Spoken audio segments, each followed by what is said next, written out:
Dhulagarh Pepsi গেটের সামনে দাঁড়িয়ে আছি। একটা আজকে জয়েনিং ছিল এরির ওই 3 নম্বর জনে। আজকে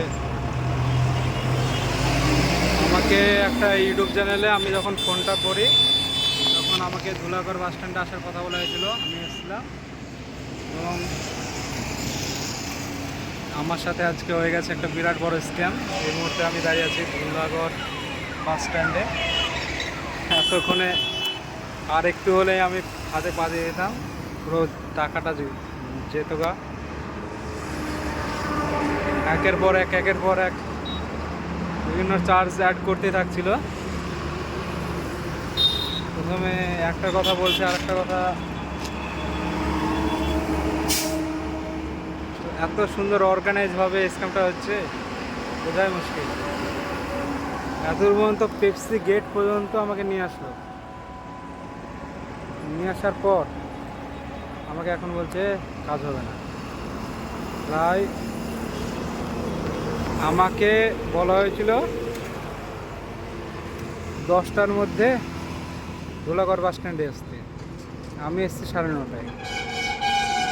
9:30টায় আসার পরেও আমাকে ওই ধুলাগড় বাস স্ট্যান্ড থেকে এখানে পেপসি গেট পর্যন্ত আসতে প্রায় 2 ঘন্টা প্রায় 2.5 ঘন্টা কাটিয়ে দিল।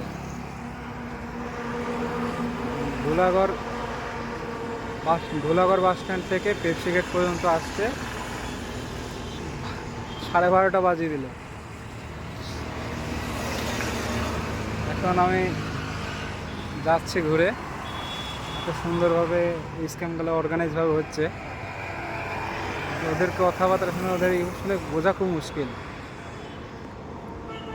আমাকে অফার করছিল যে হয় আপনি আজকে ইন্টারভিউ দিয়ে যান, টাকা দিয়ে যান, তাহলে কালকে এসে জয়েন করবেন, না হলে অন্য আর একটা কাজে ঢুকবেন।